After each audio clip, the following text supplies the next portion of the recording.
My name is Corbett, and I'm dually diagnosed, which means I have a mental illness and I am an addict in recovery. I'm the founder of a program called Dual Diagnosis Anonymous and the executive director of Dual Diagnosis Anonymous of Oregon. There's one of the things that we've tried to do in DDA, it's also known as DDA, is to keep things simple. Kind of like what you were telling me about Dr. Bob and his talk with Bill Wilson, keep it simple, and it's about love. Dual Diagnosis Anonymous is similar to traditional 12-step programs, although our meeting format is pretty similar. We have a chairperson, we have a secretary that keeps track of the 7th tradition, which is the donations that our memberships provide to keep a chapter going. So it's pretty traditional. We have readings, we have the rules of respect, which we always read first. So for example, if this were a meeting, I would say, hi, my name is Corbett and I'm dually diagnosed. I will be your chairperson for this meeting. We always read the rules first because first and most importantly, who you see here and what is said here, let it stay here. And in our program, we've added the word confidentiality to the anonymity. Anonymity means that if I want to remain anonymous, then that's going to be respected in a DDA meeting. But also the idea of confidentiality, it represents the need for trust, which is a cornerstone of our fellowship, and that really relates to confidentiality. In DDA, people are going to be talking about experiences and symptoms and counseling and issues that they don't want going out of the meeting, and there's a good reason for that. If, for example, I'm in a DDA meeting, I may talk about self-harm, I may talk about symptoms that I'm having. If someone were to take that information out of the meeting to a professional clinical person, I may or may not experience repercussions from that. It may be determined that I need extra help. It may be interpreted that I might be a risk to danger myself. And we deal with things in DDA that need to stay in DDA. And in our 12th tradition, we recognize that confidentiality is as important as anonymity, at least in the meeting. We also recognize, by the way, that for those of us that want to step out and say, yes, my name is Corbett Monica and I have a mental illness, there's power in that. So after the rules are read, we ask for people to introduce themselves, newcomers and guests. Is anyone here? We don't ask for people that are newcomers in the sense that they have 30 days or less clean and sober. People with dual diagnosis are extra sensitive, and we're sensitive to that. There are people that may have a psychotic disorder. We don't want to embarrass people that have a mental illness and recognize them as being clean and sober less than 30 days. So we ask for, is anyone here for the first time, or are there any guests to introduce themselves? And after the introductions, we start with our preamble, which is every 12-step fellowship has a preamble. Most 12-step fellowships focus on strength and hope in recovery and experience. DDA, our preamble recognizes that we share experiences, strengths, weaknesses, feelings, fears, and hopes with one another to resolve our dual diagnosis and or learn to live at peace with unresolved problems. And there's a whole spectrum of emotions that go along with dual diagnosis. So we tried to identify the feelings and the fears and the things that people are dealing with and let them know that this is a safe place to talk about that. Next, we read our opening thought, which really contains, what I did was I took the principles of the Serenity Prayer. The opening thought was actually written so that people can facilitate. There's a process called 12-step facilitation in which a clinical professional, it's called TSF, or 12-step facilitation, where a clinical provider can facilitate a group using principles of the 12-step programs. Well, some clinicians work in state institutions, maybe Oregon State Hospital or counseling agencies, and of course they can't use the G word, God, and they can't use prayers because of the relationship to their agency, something like that. So I wrote the opening thought, which uses the principles of the Serenity Prayer, but there's no God in the opening thought. You can use the same words of God. I mean the same letters. You can go ODG, you can go DOG, you can go GDO, but you can't go GOD. Dog forbid. So So here's the the trip is, the opening thought, some DDAers, which is how we refer to one another in our fellowship, in one of the residential program in Eastern Oregon, were in a group that was facilitated, and they were reading the opening thought. And they said, we want this in our DDA meeting. So I brought it to the group consciousness of DDA. We have a monthly fellowship gathering. So for 3 months, I went around to the fellowship of DDA and posed a question, would you like an opening thought or an opening prayer? And as it turns out, people said, well, we always end with the Serenity Prayer, and, we got the God word already in there, so let's do the dog word and do the opening thought.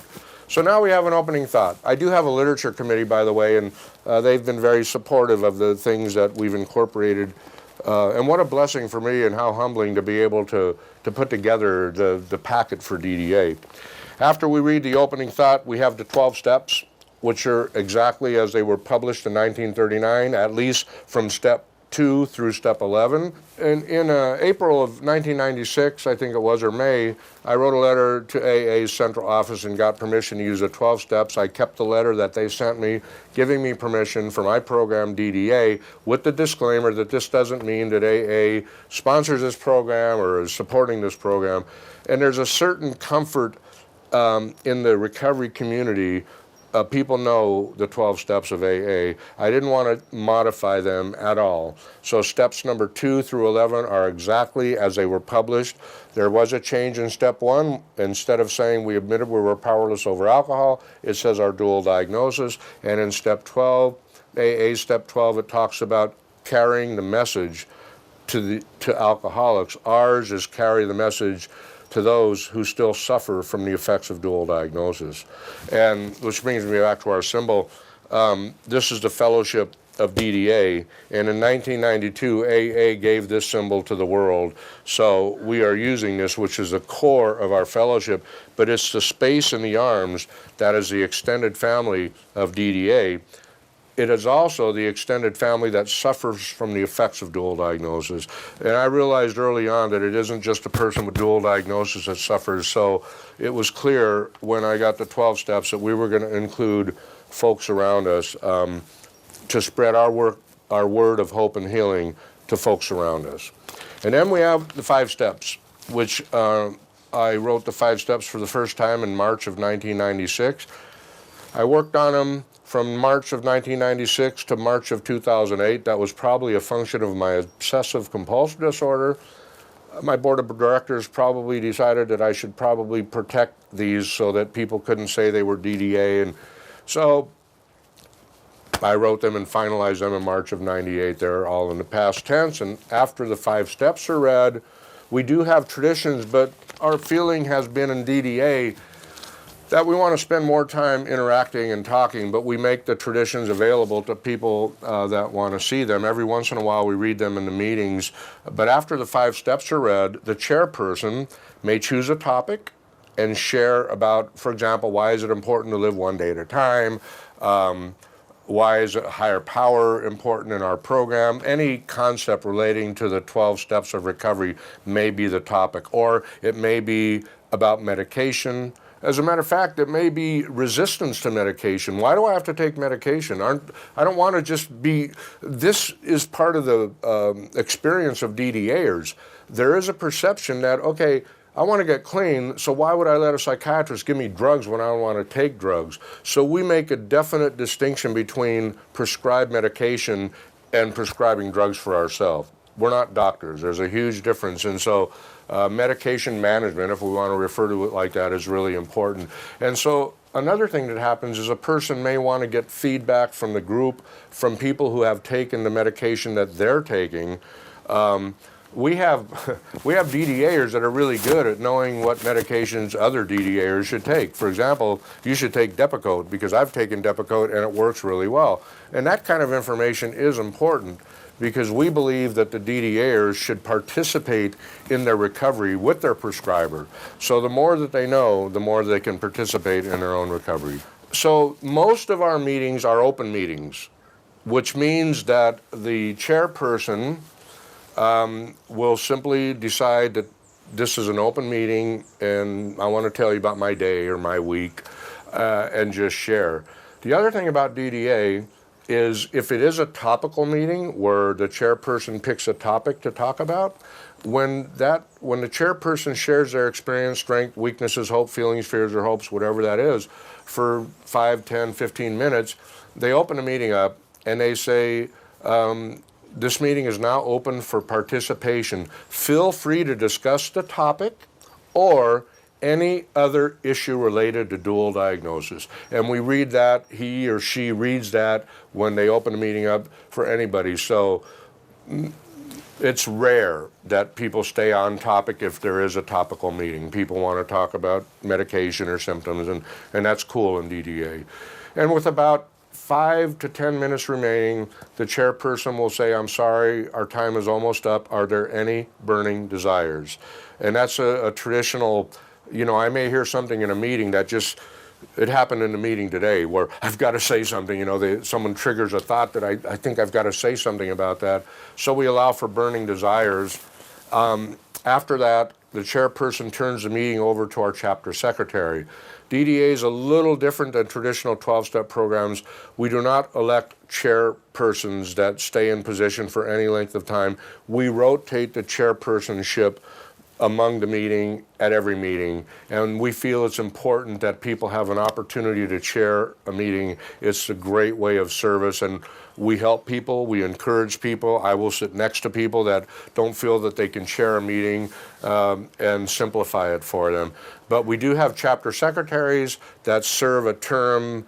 It could be for 3 months and sometimes well over a year. And their role is to identify someone to chair the meeting and keep track of the numbers. We don't care about people's names, but we do keep track of the numbers of people in our meeting. And if they do the 7 tradition, we have a document here where they can keep track of the funds so that each chapter of DDA can be self-supporting.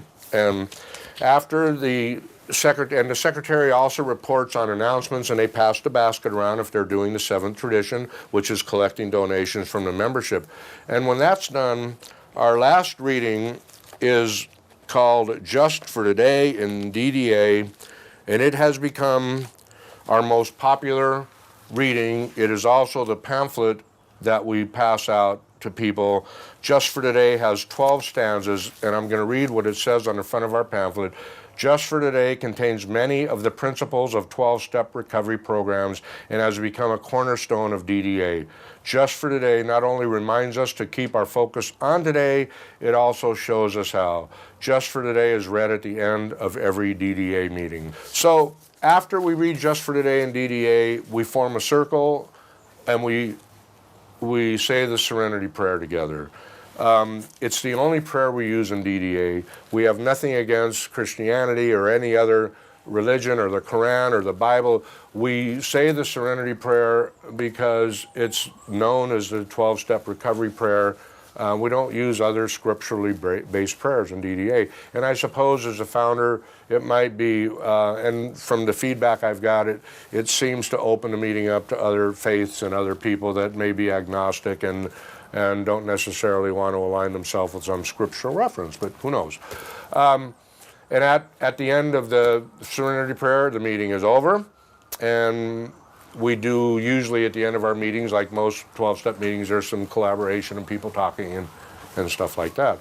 So it's not rocket science. If a person, we have had requests from other states, including Nebraska, Iowa, Texas, Colorado, and this is the meeting packet for every one of our chapters.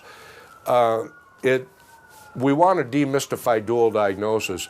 All you have to do is care about people to start a chapter of DDA. And if I can get to the first meeting, and I have found I'm so overwhelmed and humbled by the success of DDA. I'm so glad I'm older now. I'll be 63 this year, and as long as I could keep Corbett, Lord knows I have a lot to learn, but as long as I could keep Corbett out of the way, I have found that people appreciate my presence in their first meeting, and I'm going to show up if I can and chair the first meeting of every new chapter.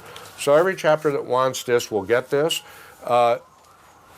It's pretty simple to do. We have a toll-free number at our central office, which I don't know what it is, but, I can get it off of here. But That way, if people want to call the DDA Central Office for advice or my cell phone, we can do all this by the phone. So, as dog is my witness, I guess, yeah. Is there more? That's it, we're done. Wow. Well done, man.